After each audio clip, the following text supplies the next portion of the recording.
Hello दोस्तों, कैसे आप लोग? स्वस्थ होंगे, मस्त होंगे, एंजॉय कर रहे होंगे, अपनी पढ़ाई बहुत तेज कर रहे होंगे दोस्तों। करते रहिए, एग्जाम बहुत पास में आ रहा है दोस्तों। मात्र 35 डेज से भी कम बच गया है। अब तो टाइम ही नहीं बची है उठने की और जाने की, कहीं समय नहीं बची है दोस्तों। अपने आप फोकस करिए, अपने रूम में पैक हो जाइए। अब जो है इधर उधर की जो बातें थी एकदम बिल्कुल उसको त्याग दीजिए और अपने पढ़ाई फोकस हो जाइए, शांत हो जाइए। बिल्कुल गाना सुनिए, एंजॉय करिए, पढ़ाई करिए, रिवीजन करिए, बार बार प्रैक्टिस करिए और एग्जाम ओरिएंटेड पढ़ाई करिए। पढ़ाई वहीं पढ़िए, वहीं जो परीक्षा में आए। जो मैं कहता हूँ बार बार कि पढ़ो वहीं जो परीक्षा में आए, तो बस उसी को फॉलो करिए और आगे बढ़ते रहिए। बहुत बड़ी किताबों को पढ़ने की जरूरत नहीं है, बड़ी बड़ी क्लासें पढ़ने की जरूरत नहीं है। और ये पापा पापा मम्मी जो क्लास है, बड़ी बड़ी क्लासें हैं दोस्तों। इतनी बड़ी क्लास पढ़ के अब कुछ करेंगे नहीं।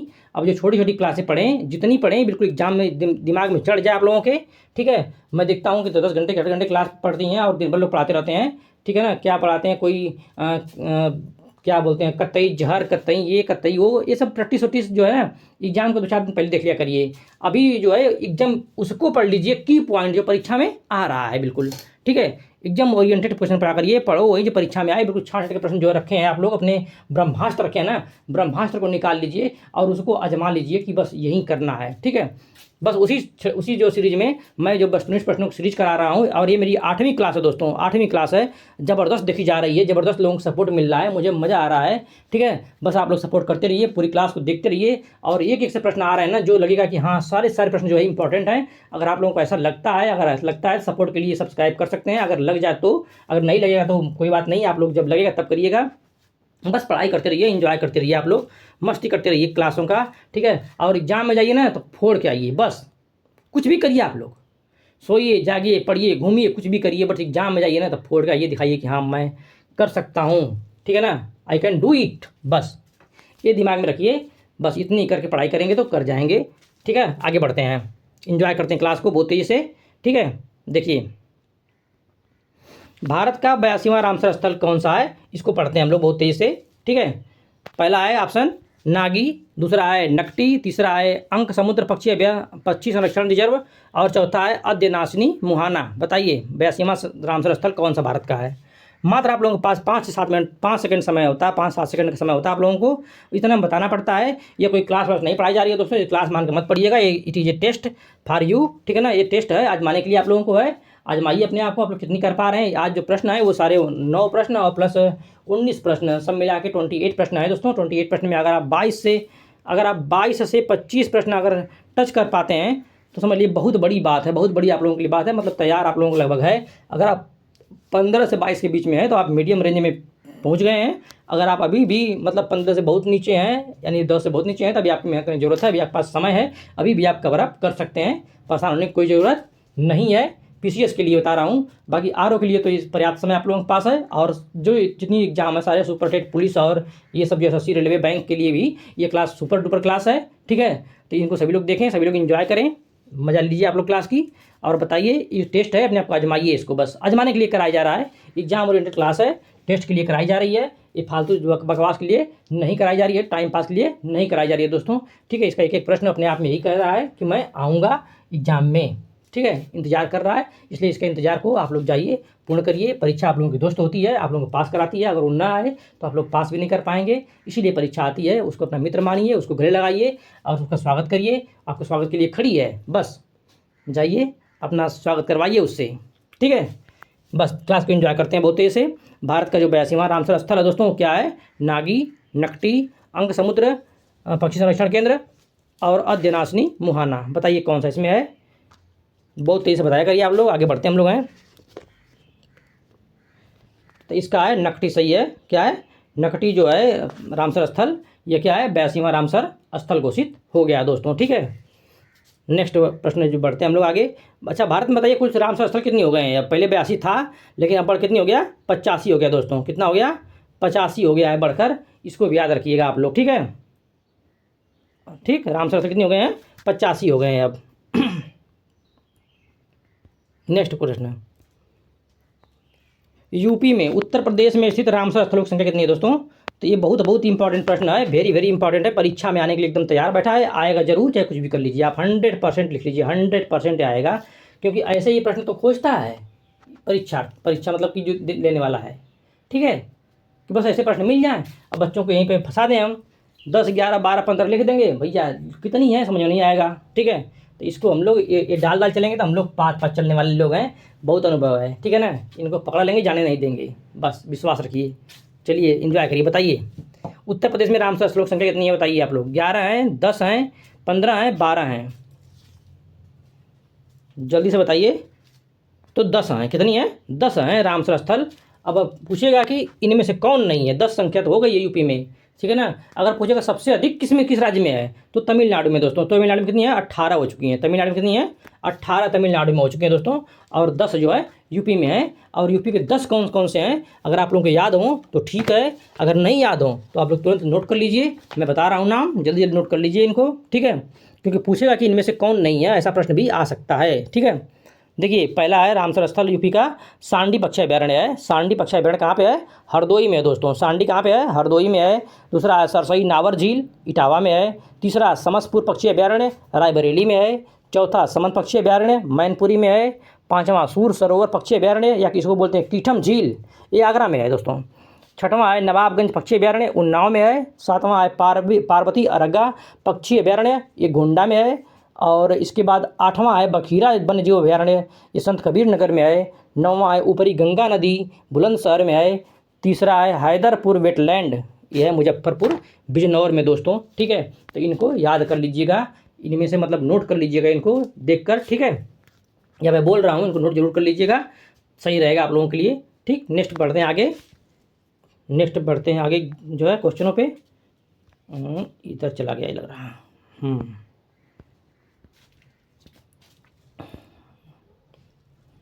तीसरा प्रश्न है इसका सामने, आप लोगों के जवाब दीजिए इसका।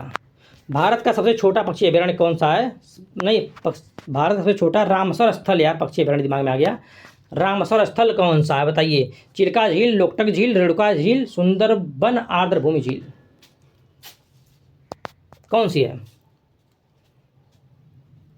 सोचिए, मन में सोचिए, बहुत इंपॉर्टेंट प्रश्न है, बहुत इंपॉर्टेंट प्रश्न भी है, ठीक है। रेणुका झील है दोस्तों, रेणुका झील है, ये कहाँ पे है? हिमाचल प्रदेश की है। रेणुका झील सबसे छोटी आर्द्रभूमि झील है, ठीक है। रामसर स्थल है। अगर पूछेगा सबसे बड़ी कौन सी है, तो क्या बताएंगे आप लोग? सबसे बड़ी पूछ देगा ना, तो सुंदरबन है। क्या है? सुंदरबन आर्द्रभूमि जो है सबसे बड़ी जो है रामसर स्थल। अब पूछेगा भारत का पहला कौन सा है, ये तो बता दो भैया। सबसे छोटी बड़ी जान गए, पहला बता दो अब। तो पहला चिल्का झील दोस्तों, उड़ीसा की है, ठीक है। सुंदरबन कहाँ पे है? पश्चिम बंगाल की है। और चिल्का झील कहाँ पे है? उड़ीसा की है, ठीक। इसको आप लोग जान जाइए। और लोकटक झील जानते कहाँ पे है? लोकटक झील जो है ये मणिपुर की झील है दोस्तों। लोकटक झील मणिपुर की है। इसमें एक तैरता हुआ पार्क है, बार बार एग्जाम में आता है, केबुल लामजाओ। क्या नाम है? केबुल लामजाओ नामक एक बड़ा जो तैरता हुआ पार्क है, जो लोकटक झील में स्थित है, बार बार एग्जाम में आता है। उसका नाम भी याद कर लीजिए, अगर याद कर पाएँ तो नोट कर लीजिएगा, ठीक है। इतनी सारी चीज़ें इसमें थी, इनको मैंने बताया आप लोगों को। नेक्स्ट देखिए, निम्नलिखित में से कौन सा रामसर स्थल उत्तर प्रदेश में नहीं है? देखा, पूछा ना प्रश्न, अभी मैंने कहा था ना कि 10 में से ये पूछ देगा कि मतलब कौन सा नहीं है। ऐसा प्रश्न आएगा, कई बार आता है, ठीक है। सूर सरोवर, पहला ऑप्शन है सूर सरोवर, दूसरा है समस्तपुर पक्षी अभ्यारण्य, तीसरा सरसई नावर झील, और चौथा सुरिनसर मानसर झील। ये कई बार आ चुका है एग्जाम में, बहुत इंपॉर्टेंट प्रश्न है ये, एक बेवकूफ़ बनाता है कर लोगों को, ठीक है। बताइए,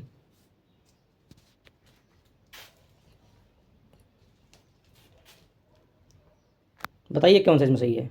तो ये सुरिनसर मानसर झील दोस्तों, ये जम्मू कश्मीर की शायद झील है, ठीक है। सूर सरोवर भी हमने पढ़ा है, सूर सरोवर भी है, समस्तपुर पक्षी अभ्यारण्य भी है, सरसई नावर यूपी की है। सुरिनसर मानसर झील जो है यह नहीं है, ठीक है। आगे बढ़ते हैं। नेक्स्ट बहुत इंपॉर्टेंट है, इसको जान जाइए, बहुत कन्फ्यूज करता है ये प्रश्न, एग्जाम में आता है हर बार है लगभग, ठीक है। नेक्स्ट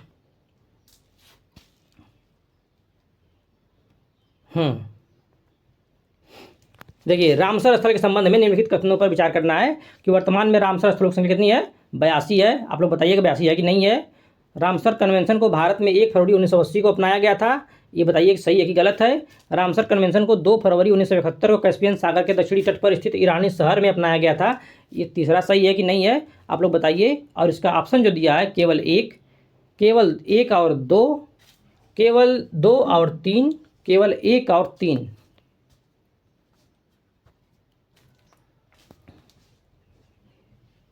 बताइए इसको सोचकर। बहुत इंपॉर्टेंट है दोस्तों, वेरी वेरी इंपॉर्टेंट भी है, ठीक है। सारा प्रश्न जो इंपॉर्टेंट है, अभी हम लोग इसका पोस्टमार्टम करते हैं। तो देखिए वर्तमान में रामसर स्थलों की संख्या कितनी है?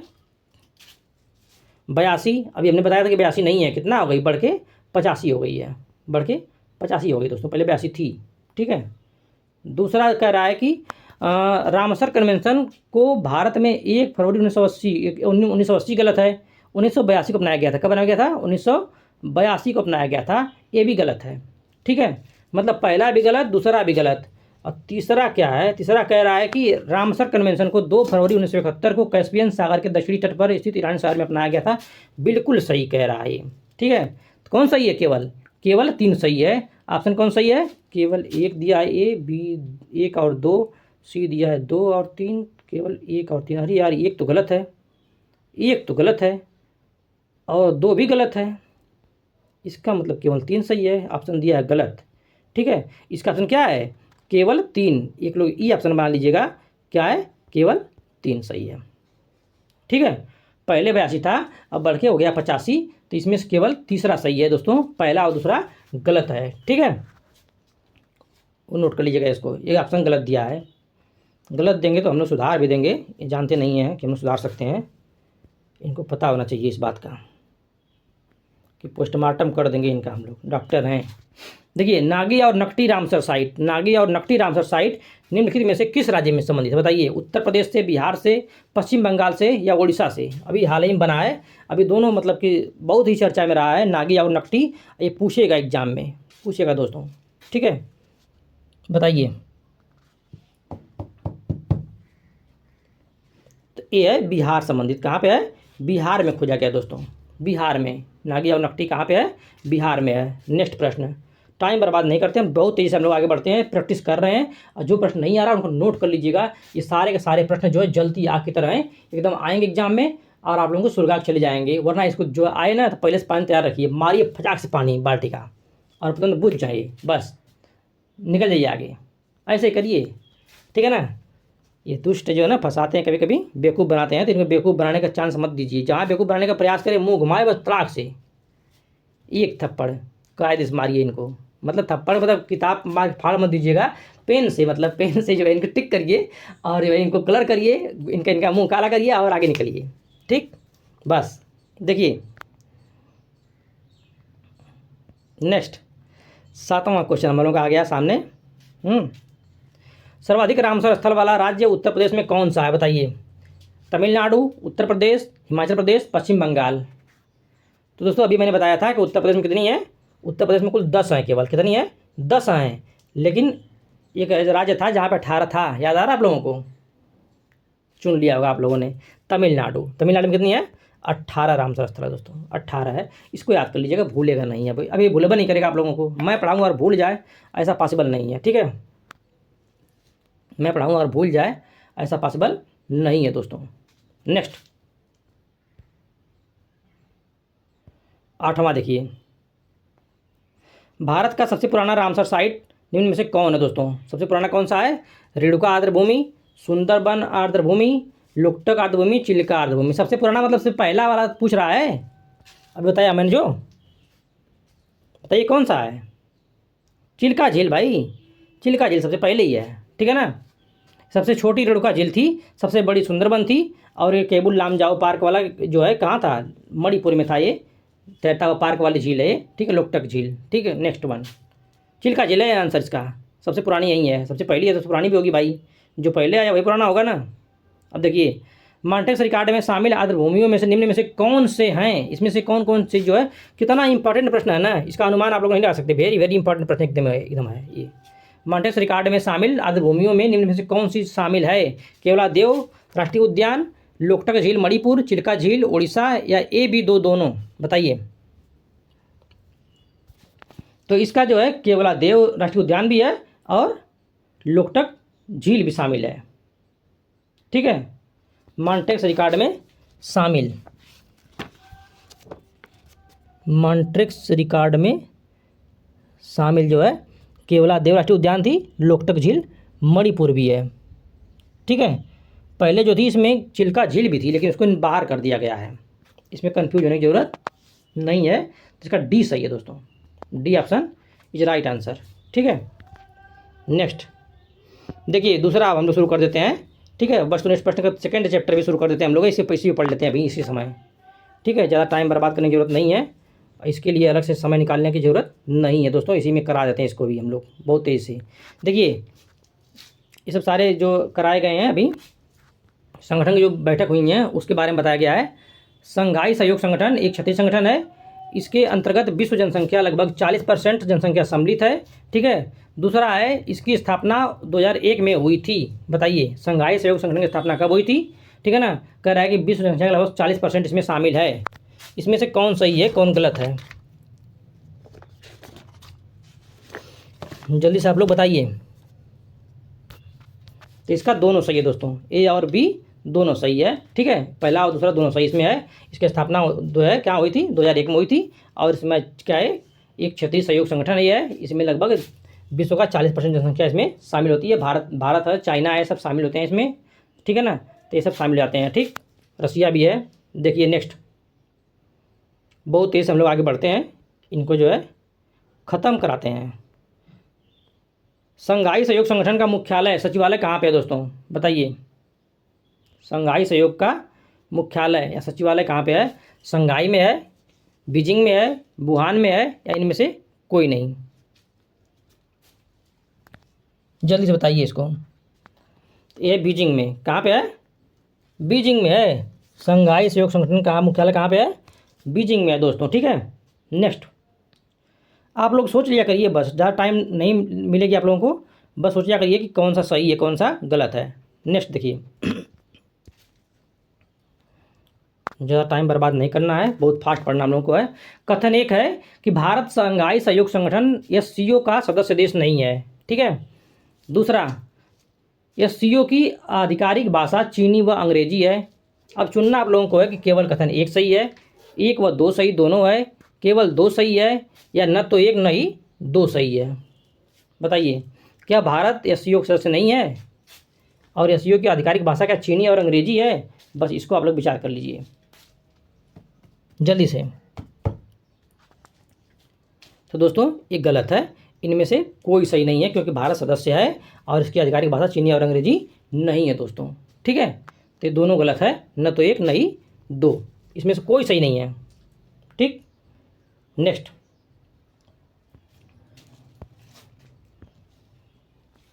विश्व व्यापार संगठन WTO का 13वां मंत्रिस्तरीय सम्मेलन कहाँ हुआ दोस्तों, विश्व व्यापार संगठन का 13वां मंत्रिस्तरीय सम्मेलन कहाँ आयोजित किया गया था, जिनेवा में, ब्यूनस आयर्स में, संयुक्त अरब अमीरात में, नैरोबी में। बहुत फास्ट पढ़ेंगे, अब समझ लीजिए बहुत फास्ट कराएंगे इसको, प्रैक्टिस जो है। अब जल्दी सोचिए आप लोग, 5 सेकंड से कम समय मिलेगी आप लोगों के पास।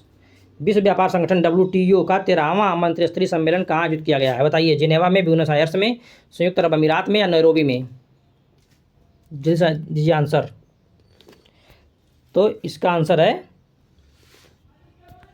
संयुक्त अरब अमीरात में किया गया, ठीक है ना। संयुक्त अरब अमीरात में किया गया है। विश्व व्यापार संगठन बहुत फेमस, चर्चा में आ गया था, बहुत इंपॉर्टेंट है, वेरी वेरी इंपॉर्टेंट भी है दोस्तों ये, ठीक है। नेक्स्ट वन, नेक्स्ट प्रश्न है 5वां, थोड़ा सा इसको बढ़ा जी। विश्व व्यापार संगठन की स्थापना वर्ष 1995 में हुई थी, ठीक है। इसका मुख्यालय जिनेवा में है। बताइएगा कौन सही है इसमें से है। विश्व व्यापार संगठन की स्थापना कब हुई थी, 1995 में हुई थी। इसका मुख्यालय जिनेवा में है, सही गलत है। यह मराकेश समझौता 1994 के पश्चात स्थापित हुआ था। बहुत पूछता भाई, बताइए इसको, बहुत बहुत इंपॉर्टेंट प्रश्न है, सारे प्रश्न इंपॉर्टेंट है, इसमें से कुछ कहने की जरूरत नहीं है, 5 स्टार सब सारे प्रश्न हैं बिल्कुल। सोच लीजिए मन में, केवल एक और दो दोनों सही है, केवल दो सही है, केवल एक सही है, न तो एक न तो दो सही है। जल्दी से जल्दी पढ़ना हम लोगों को है, आगे बढ़ना है, ठीक है, क्योंकि और भी चीज़ें पढ़ाना भी तो है। तो इसका ये सही है दोस्तों, दोनों सही है, बिल्कुल दोनों सही है प्रश्न, ठीक है ना। विश्व व्यापार संगठन की स्थापना कब हुई थी, जिनेवा मतलब मुख्यालय इसका है, 1995 में हुई थी। और मराकेश समझौता हुआ था ना, 1994 में हुआ था, उसी के पश्चात स्थापित किया गया था। इसको याद कर लीजिएगा, बहुत पूछता, बार बार पूछता है। दोनों ऑप्शन इसके बहुत बहुत इंपॉर्टेंट आपस में है, ठीक है। दोनों प्रश्न करते हैं, पहले मैं आऊँगा। हाल ही में अंतर्राष्ट्रीय सौर संगठन में 99वें सदस्य के रूप में कौन शामिल हुआ है, बहुत इंपॉर्टेंट प्रश्न है, इसको बताइए आप लोग जल्दी से। चिली, हंगरी, पनामा, स्पेन, कौन शामिल हुआ है 99वां देश के रूप में। ये शामिल हुआ है स्पेन, क्या है, स्पेन शामिल हुआ दोस्तों, ठीक है। देखिए 7वां प्रश्न कह रहा है हाँ यहाँ पे आ जा बेटा, तू आ जा। देखिए अंटार्कटिका संधि परामर्श की 46वीं बैठक जो है बंगलुरु कर्नाटक में संपन्न हुई थी। अंटार्कटिका संधि परामर्श की 46वीं जो बैठक है कहाँ हुई थी? बंगलुरु कर्नाटक में संपन्न हुई थी। दूसरा, इसकी मेजबानी गोवा के राष्ट्रीय ध्रुवीय महासागर अनुसंधान केंद्र के माध्यम से अर्जेंटीना स्थित अंटार्कटिका संधि सचिवालय के सहयोग से किया गया था दोस्तों। तो बताइए इसमें से पहला सही है, दूसरा सही है, या फिर दोनों सही है? मतलब केवल एक, केवल मतलब कि एक और दो दोनों, केवल दो, केवल एक, या न तो एक नहीं दो। तो इसमें से केवल दो सही है दोस्तों, केवल दो सही है। इसकी मेजबानी गोवा के गोवा, जब मेजबानी गोवा कर रहा है तो फिर बैठक बंगलुरु में कैसे हो सकती है, ये समझने की बात है, ठीक है ना, इसलिए गलत हो जाएगा। इसकी मेजबानी गोवा के राष्ट्रीय ध्रुवीय एवं महासागर अनुसंधान केंद्र के माध्यम से अर्जेंटीना स्थित अंटार्कटिका संधि सचिवालय के सहयोग से किया गया था, ठीक है। दूसरा वाला ऑप्शन सही है, पहला क्या है? गलत है। नेक्स्ट आगे बढ़ते हैं हम लोग हैं, 8वां देखते हैं हम लोग, ठीक है। 8वां देखते हैं क्या दिया है ऑप्शन। 8वां है बिल्कुल, फिक्की के कोल्ड चेन लॉजिस्टिक शिखर सम्मेलन के संदर्भ में सही कथन जो बताना हम लोगों को है। फिक्की के कोल्ड चेन लॉजिस्टिक शिखर सम्मेलन के संबंध में सही कथन बताना है दोस्तों। इस शिखर सम्मेलन का आयोजन नई दिल्ली में हुआ था। इसका उद्देश्य भारत के वस्तु उद्योग के लिए एकीकृत, टिकाऊ और कुशल कोल्ड चेन का निर्माण करना है। तो बताइए क्या फिक्की कोल्ड चेन लॉजिस्टिक शिखर सम्मेलन नई दिल्ली में हुआ था? दूसरा, इसका उद्देश्य भारत में वस्तु उद्योग के लिए एकीकृत, टिकाऊ और कुशल कोल्ड चेन का निर्माण करना है। दोनों में से कौन सही है? इनमें से पहला है इनमें से कोई नहीं। देखा कितनी बेवकूफ़ बनाया है। पहला दे दिया इनमें से कोई नहीं, दूसरा दिया है एक और दो दोनों, तीसरा दिया है केवल दो, चौथा दिया है केवल एक। बताइए उल्टा कर दिया है बिल्कुल। ये सही है, एक और दो दोनों दोस्तों, दोनों सही है, ठीक है ना। फिक्की कोल्ड चेन लॉजिस्टिक शिखर सम्मेलन जो कहाँ हुआ था? दिल्ली में हुआ था, और इसका उद्देश्य भारत में उद्योग मतलब कि वस्तु उद्योग के लिए एकीकृत, टिकाऊ और कुशल कोल्ड चेन का निर्माण करना है। ये दोनों ऑप्शन सही हैं, ठीक है। बहुत इंपॉर्टेंट प्रश्न है, इसको भी आप लोग सही से देखिएगा बिल्कुल, ठीक। देखिए परमाणु सुरक्षा पर अंतर्राष्ट्रीय सम्मेलन जो है ICONS 2024 के चतुर्थ सम्मेलन का आयोजन कहाँ किया गया था? बहुत इंपॉर्टेंट प्रश्न है, वेरी इंपॉर्टेंट। ऐसे प्रश्न डाल देता है ताकि बेवकूफ़ बना दिया जाए लोगों को, बच्चों को, बेचारों को, ठीक है। तो इसको सतर्क रहिएगा आप लोग, जल्दी से बताइए बहुत तेज़ी से। परमाणु सुरक्षा पर अंतर्राष्ट्रीय सम्मेलन ICONS 2024 का चतुर्थ सम्मेलन कहाँ आयोजित किया गया था? ये किया था वियना में। कहाँ हुआ था? वियना में। अक्सर जो परमाणु सुरक्षा पर जो बात होती है ना, वह वियना में ही होती है, बस इसको याद रखिएगा आप लोग। वियना सही है इसका आंसर, एकदम कोई कन्फ्यूजन की जरूरत नहीं है। 10वां, विश्व जल मंच के 10वें संस्करण का आयोजन विश्व मतलब किस देश में हुआ था? बताइए विश्व जल मंच के 10वें संस्करण का आयोजन कहाँ किया गया दोस्तों? नीदरलैंड में, इंडोनेशिया में, स्विट्जरलैंड में, मलेशिया में। 5 सेकंड समय मिल रहा है, बिल्कुल अपने आप को प्रैक्टिस में लाइए, तुरंत बताइए कौन सही है, मन में तुरंत ठान लिया करिए, मतलब बिल्कुल भी ये ना कि एक छूट रहा है, कैसा कुछ नहीं आना चाहिए। तो इसका आंसर है इंडोनेशिया में। कहाँ है? इंडोनेशिया में है। विश्व जल मंच के 10वें संस्करण का आयोजन कहाँ हुआ था? इंडोनेशिया में हुआ दोस्तों, इंडोनेशिया में हुआ है, ठीक है। अब आते हैं हम लोग 11वां प्रश्न पे। 11वां प्रश्न क्या कर रहा है? ये कह रहा है कि विश्व जल मंच का आयोजन 3 वर्ष के अंतराल पर होता है। बताना है 3 वर्ष पे होता है कि नहीं होता है। इसका उद्देश्य जल मुद्दों पर निर्णयकर्ताओं और आम जनता के बीच जागरूकता को बढ़ाना और तत्पश्चात कार्रवाई हेतु प्रेरित करना आदि होता है। तो बताना है कि क्या ये सही है, 3 वर्ष पे होता है कि नहीं होता है, और क्या इसका निर्णय जो है तत्पश्चात जो कार्रवाई हेतु लोग जागरूकता के लिए होता है कि नहीं होता है, ये बताइए आप लोग। ऑप्शन है केवल एक, केवल दो, एक और दो दोनों, और इनमें से कोई नहीं, ठीक है। इनमें से कौन सही है बताना आप लोगों को है, कौन सा सही कथन है ये बताना आप लोगों को है, जल्दी से बताइए, मन में सोच लीजिए आप लोग। तो ये दोनों सही है दोस्तों, दोनों सही है, एक और दो दोनों। विश्व जल मंच का आयोजन क्या होता है? प्रत्येक 3 वर्ष के अंतराल पर होता है। दूसरा, इसका उद्देश्य जो है निर्णयकर्ताओं और आम जनता के बीच जागरूकता को बढ़ाना होता है। बस इस बात को याद रखिएगा आप लोग। आगे बढ़ते हैं हम लोग हैं, इंपॉर्टेंट प्रश्नों की सीरीज चल रही है, मजा लीजिए प्रश्नों का, एंजॉय करते रहिए। ये प्रश्न ऐसे हैं जो आप लोग पास कराने के लिए ही यहाँ खड़े हैं, और ये जो एग्जाम में इतना अच्छा फील कराएंगे आप लोगों ने, मज़ा आ जाएगा। भारतीय प्रतिस्पर्धा आयोग CCI के 15वें वार्षिक शिखर सम्मेलन मतलब सम्मेलन का आयोजन कहाँ हुआ? बताइए। भारतीय प्रतिस्पर्धा आयोग CCI के 15वें वार्षिक सम्मेलन का आयोजन हुआ था? कहाँ? नई दिल्ली में, चेन्नई में, बेंगलुरु में, गुड़गांव में। जल्दी से ऑप्शन मन में सोचिए, तुरंत सोचिए, टाइम बर्बाद बिल्कुल नहीं करना है। एकदम बहुत फास्ट गति से चल रही है, एकदम सुपर फास्ट क्लास चल रही है और इसमें आप लोग भगा के देख भी नहीं पाएंगे। बड़ी बात ये भी है। तो ये बात नई दिल्ली में, कहाँ हुआ था? नई दिल्ली में। अगर क्लास मज़ा आ रहा है दोस्तों तो सब्सक्राइब कर दीजिएगा पक्का, एकदम इसका अगर पढ़ लेंगे आप लोग। सब्सक्राइब कर दीजिए, लाइक कर दीजिए, शेयर करिए, कमेंट भी किया करिए। जो जो नहीं समझ में आता है मैं बता भी दिया करूँगा और मुझे सुधार भी करने का मौका मिल जाएगा। ये आप लोग मेरा सहयोग करते हैं, अपना भाई समझ कर सहयोग कर देते हैं तो मेरे लिए बहुत अच्छी बात होगी। ठीक है ना? टीचर समझ के करिए, भाई समझ करिए, जैसे भी कर दीजिए। अगर करेंगे तो मेरे लिए मतलब मील का पत्थर साबित होगा। मैं उसमें सुधार करूँगा और आप लोगों के लिए गजब क्लास लाऊंगा, मज़ा आ जाएगा आप लोगों को। चूँकि हमारी गलतियाँ अगर हमको बताएंगे आप लोग ना, तो आप लोग एक पर्यवेक्षक की भूमिका निभा रहे हैं। चूँकि आप पढ़ रहे हैं, मेरे सहयोगी हैं, तो मेरे घर परिवार के एक तरह हैं, तो एक तरह से मानिए कि आप लोग मेरे सहयोगी हैं, तो आप लोग पर्यवेक्षक की भूमिका में हैं। ठीक है ना? मैं टीचर भले ही हूँ, पढ़ा रहा हूँ, लेकिन पर्यवेक्षक हमारे आप ही लोग हैं। आप बताएंगे कि मैं सही पढ़ा रहा हूँ, गलत पढ़ा रहा हूँ, कैसे पढ़ा रहा हूँ, हाँ, मुझे क्या क्या सुधार करना चाहिए। ये सारी बात आप कमेंट्स में लिख सकते हैं। ठीक है ना? अगर क्लास समझ में आ रही हो, अच्छी लग रही हो तो सब्सक्राइब भी कर सकते हैं, लाइक भी कर सकते हैं। ठीक है, आगे बढ़ते हैं, इंजॉय करते रहिए क्लास को। और परीक्षा में जाइए तो फोड़ के आइए, बस पढ़ो वहीं जो परीक्षा में आए। दोस्तों इस सीरीज को हम लोग आगे बढ़ा रहे हैं अपने। ठीक है, हमारी सीरीज चल रही है कि पढ़ो वहीं जो परीक्षा में आए।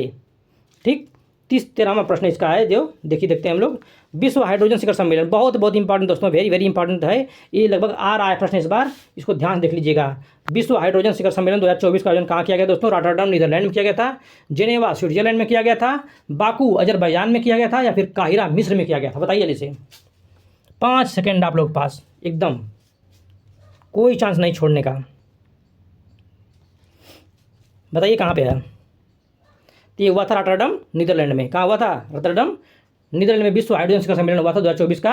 रॉटरडम हुआ था, रॉटरडम कहाँ पे? नीदरलैंड में हुआ था। दोस्तों आगे बढ़िए, इसको जो है बहुत बहुत इंपॉर्टेंट प्रश्न है, इसको नोट कर लीजिएगा। ठीक है, देखिए 14वां प्रश्न है, संयुक्त राष्ट्र फोरम ऑन फॉरेस्ट के 19वें सत्र का आयोजन कहाँ हुआ दोस्तों? बताइए, संयुक्त फोरम ऑन फॉरेस्ट का 19वें सत्र का आयोजन कहाँ किया गया है? न्यूयॉर्क में, शंघाई में, दोहा में, सिंगापुर में? जल्द से बताइए, एकदम धड़धड़ाते हुए क्लास चल रही है, बिल्कुल मज़ा आ रहा होगा आप लोगों को। ऐसे ही क्लास होनी चाहिए ना, ऐसे ही होनी चाहिए क्लास को। तो इसका आंसर है न्यूयॉर्क। कहाँ पे हुई है? न्यूयॉर्क में हुई दोस्तों। संयुक्त राष्ट्र फोरम ऑन फॉरेस्ट के 19वें सत्र का आयोजन कहाँ हुआ था? न्यूयॉर्क में हुआ है। मज़ा लीजिए क्लास का, एंजॉय करते रहिए। बहुत मज़ा, मुझे पढ़ाने में मज़ा आ रहा है, आप लोगों को पढ़ने में कितना मज़ा आ रहा होगा ये तो मैं समझ सकता हूँ। ठीक है ना? समझ सकता हूँ दोस्तों, बहुत मज़ा आ रहा होगा। ठीक है, इंजॉय करते रहिए। बस अगर मज़ा आ रहा हो तो क्लास सब्सक्राइब जरूर करिएगा। थोड़ा सा 1 सेकंड रुक जाइएगा, अपने आप को रोक लीजिएगा दोस्तों, फ्री का है, कर दीजिएगा, मेरा फ़ायदा होगा। मुझे खुशी मिलती है कि कोई सब्सक्राइब कर रहा है, कोई लाइक कर रहा है क्लास को, तो मुझे खुशी मिलती है। कुछ लोग मतलब कि हाँ मैं सही पढ़ा रहा हूँ, बस इस बात का मुझे प्रोत्साहन मिल जाता है। ठीक है ना? देखिए बहुत बहुत इंपॉर्टेंट, इतना इंपॉर्टेंट प्रश्न आ गया ना कि परीक्षा में कह रहा है भैया सबसे पहले मेरा नंबर लगा दो, मैं ही आ जाऊँगा। ठीक है ना? ऐसे बात कर रहा है, ये तो चिल्ला चिल्ला कह रहा है कि मैं आऊँगा पहले। देखिए क्या कह रहा है ये, सांग्रीला संवाद 2024 का 21वां संस्करण जो है निम्न में से कहाँ आयोजित किया गया दोस्तों? बताइए, सांग्रीला संवाद कहाँ हुआ था? 2024 का 21वां संस्करण था ये। कतर में हुआ, दोहा में हुआ, सिंगापुर में हुआ, फिर वियतनाम में हुआ। बताइए कहाँ पे हुआ इसमें से? ए कतर, बी दोहा, सी सिंगापुर और डी वियतनाम। जल्द से बताइए आंसर इसका। तो ये हुआ है सिंगापुर में दोस्तों। कहाँ हुआ? सिंगापुर में हुआ है सांग्रीला संवाद 2024 का 21वां संस्करण का आयोजन कहाँ किया गया? सिंगापुर में किया गया दोस्तों। सिंगापुर में याद रखिएगा, सिंगापुर को ना भूल जाइएगा आप लोग। ठीक है, आगे बढ़ते हैं हम लोग हैं क्रिटिकल मिनरल समिट की। क्रिटिकल मिनरल समिट जो है, क्रिटिकल मिनरल समिट 2024 का आयोजन कहाँ किया गया? बताइए आप लोग। न्यूयॉर्क में, नई दिल्ली में, शंघाई में, कतर में? क्रिटिकल मिनरल समिट 2024 का आयोजन कहाँ किया गया? न्यूयॉर्क में, नई दिल्ली में, शंघाई में, कतर में? आप लोगों के पास मात्र 5 सेकंड, जस्ट 5 सेकंड आप लोगों के पास है, तुरंत सोच लीजिए, दिमाग में अगर आ जा तो सोच लीजिए दोस्तों। तो इसका आंसर है नई दिल्ली में किया गया दोस्तों। नई दिल्ली में हुआ था क्रिटिकल मिनरल समिट 2024 का। कहाँ हुआ? नई दिल्ली में हुआ है। तुरंत इसको दिमाग में रख लीजिए। एग्जाम ओरिएंटेड प्रश्न है, सारे प्रश्न इंपॉर्टेंट हैं और बहुत तेज़ी से क्लास चल रही है, सुपर फास्ट क्लास चल रही है। मज़ा आ रहा है मुझे पढ़ाने में, तो आप लोग पढ़ने में गजब मज़ा आ रहा होगा, मुझे पता है। आप लोग मुस्कुरा रहे होंगे कि सर क्या बोल रहे हैं, ठीक है ना? लेकिन मुस्कुराइए नहीं, इंजॉय करिए, बस एग्जाम में करके आइए। बस मुस्कुराहट बनी रहनी चाहिए चेहरे पे, मुस्कुराहट ही आदमी का पहचान है। अगर आप मनुष्य हैं तो मुस्कुराना तो आपको आना चाहिए। अगर नहीं मुस्कुराते हैं तो फिर अपने आप को लाने का प्रयास करिए। ठीक है, क्योंकि मुस्कुराना ही व्यक्तित्व का पहचान है। अगर आपके चेहरे पर मुस्कुराहट है, इसका मतलब आपकी जो आभा है वो निखर रही है, आप तेज हैं, आप अच्छे हैं, आप जो है लोगों के प्रति सहानुभूति रखने वाले व्यक्ति हैं। बस ऐसा ही होना चाहिए, यही माना होता है। देखिए, वर्ल्ड फ्यूचर एनर्जी 2024 का आयोजन कहाँ किया गया दोस्तों? वर्ल्ड फ्यूचर एनर्जी 2024 का आयोजन कहाँ किया गया था? बताइए। नई दिल्ली में किया गया, ढाका में किया गया, दुबई में किया गया, फिर अबू धाबी में किया गया? जल्दी से बताइए इसका आंसर। वर्ल्ड फ्यूचर एनर्जी 2024 का आयोजन कहाँ हुआ था? नई दिल्ली में, ढाका में, दुबई में, अबू धाबी में। तो ये हुआ दोस्तों अबू धाबी में। कहाँ हुआ है? अबू धाबी में किया गया है, ठीक है ना। वर्ल्ड फ्यूचर एनर्जी का कहाँ किया था आयोजन? अबू धाबी में किया गया है। बहुत इंपॉर्टेंट है, इसको रट लीजिएगा, याद कर लीजिएगा, समझ लीजिएगा, ठीक है ना। जैसे भी आप लोग समझ पाएँ, बस परीक्षा में जाएँ तो वहाँ पे छूट के ना आए, बस हमें बाकी हमें कुछ नहीं चाहिए। और इतना आप लोग कर पाते हैं तो मेरे लिए खुशी की बात होगी, ठीक है ना। देखिए छोटा कर दिए, इसको तक दिखाई पड़ जाए, पूरा पूरा दिख नहीं रहा था। 60वां म्यूनिख सुरक्षा सम्मेलन जो है 2024 संबंध में बात की जा रही है। 60वां क्या है? 60वां म्यूनिख सुरक्षा सम्मेलन 2024 के संबंध में बात की जा रही है कि 60वां म्यूनिख सुरक्षा सम्मेलन जर्मनी में आयोजित किया गया था। कहाँ हुआ था? जर्मनी में आयोजित किया गया था। आप लोग बताना है कि सही गलत है। दूसरा ऑप्शन दे रहा है कि 60वें जो है म्यूनिख सुरक्षा सम्मेलन में भारत का प्रतिनिधित्व डॉक्टर एस जयशंकर ने किया था। तो क्या ये दूसरा सही है कि पहला सही है? कह रहा केवल एक, केवल दो, एक व दो, दोनों, या ना तो एक नहीं दो। बताइए इनमें से कौन सा सत्य है? कौन सा सत्य है? सोच लिया होगा आप लोगों ने मन में। बहुत तेज लड़के आप लोग हैं, ठीक है। मैं बताता नहीं हूँ, लेकिन आप लोग पढ़ने में बहुत ही तेज होंगे तभी क्लास कर रहे हो, वरना क्लास कौन करता है यार? ये सब चीज़ें इतनी वो नहीं है। लेकिन जो पढ़ते हैं उनके लिए तो यही ज़िंदगी, यही खुशियाँ हैं, यही लाइफ है, यही प्यार है, यही मोहब्बत, सब कुछ यही है उसको उनका। जो लोग पढ़ाई करने वाले लोग हैं, उन्हें जो पढ़ाई करने वाले लोग हैं उनके लिए तो ये फालतू की चीज़ें होती हैं, ठीक है ना। एक लड़का ही जानता है कि पढ़ाई का महत्व क्या होता है। यही देखो GF BF जो भी होता है ना, सब कुछ यही होता है दोस्तों, ये मान चलिए, ठीक है। यही पढ़ाई होती है, चाहे लड़के हों लड़कियां हों, सबके लिए जीवन इनका होता है। बस इसी पर जीवन उनका टिका होता है, बाकी सब चलती रहती हैं चीज़ें। अगर यही नहीं है तो फिर लास्ट में जो है शर्मिंदा होना पड़ता है समाज के सामने। अगर आप अपने अंदर क्षमता नहीं विकसित कर पाए तो भविष्य में आप खड़े भी नहीं हो पाएंगे पैरों पर। इस बात को याद रखिए। इसलिए सबसे पहले अपने आप को विकसित करिए, अपने आप में क्षमता लाइए कि कभी भी अगर मतलब कि जॉब वही है कि मतलब कि ओरिएंटेड नहीं होना चाहिए बिल्कुल। मतलब इतनी क्षमता आ जाए कि ना कि जॉब देने के योग्य बन जाओ, ठीक है ना। जॉब लेना नहीं, जॉब देने के योग्य बन जाओ। बस इतनी कैपेसिटी अपने अंदर ला दोगे ना जिस दिन, बस मज़ा आ जाएगा दोस्तों। चेहरे पर आपको मुस्कुराहट रहेगी, कभी शिकन नहीं आएगी। क्योंकि आप लगेगा ना, कोई कहेगा यार जॉब नहीं मिलेगी, अबे जॉब लेने की क्या जरूरत है यार, मैं खुद जॉब देने वाला हूँ, मैं खुद करने वाला हूँ, मैं खुद 1000 लोगों को पढ़ाऊंगा, मैं खुद लोगों को बताऊंगा लोगों को, मैं ये करूँगा, मैं वो करूँगा। तमाम चीज़ें आप लोगों के विकसित दिमाग जो है ना आप लोगों का बहुत तेज है, बहुत तेज है। पता नहीं कितनी बातें रख देता है, ठीक है ना। ये सारे विज्ञान तो ये भी दिमागी कर रहा है ना। बस आप लोगों का दिमाग इस तरह वर्क करता है और आप लोग इतनी आगे निकल जाएंगे, ठीक है ना। बस अपने आप को खुश रहा करिए, कभी टेंशन मत लाया करिए, कभी दबाव मत लाया करिए, किसी कहने पर मत आया करिए। कौन क्या कह रहा है भाड़ में जा कहने दो उसको। तुम जानते हो तुम क्या हो भैया, तुम जानते हो तुम लोग क्या कर सकते हो, हमारे देश का भविष्य हो, ठीक है ना। तुम्हारे ऊपर देश टिका हुआ है। जो कहते हैं ना वो कुछ करते नहीं है। पहली बात वो फेलर लोग होते हैं तभी कहते हैं, वरना पास होने वाले लोग, मेहनत करने वाले लोग, आगे बढ़ने वाले लोग कभी कहते ही नहीं है, क्योंकि उनके पास टाइम ही नहीं करेगी यार। जो आगे बढ़ा वो कहाँ से कहेगा तुम्हें? सोचो आप लोग, कभी कोई कुछ कहता है ना, कमेंट करता है तुम्हारे पर, उसको देखो क्या कर रहा है, देखोगे ना तुमसे बहुत नीचे हुआ है, नीचे जा रहा है बहुत तेज से, इसलिए वो कह रहा है। अगर आगे बढ़ेगा तुम्हें कहेगा नहीं कभी ज़िंदगी में, कह नहीं सकता वो। यही मैंने देखा आज तक लोगों को, ठीक है।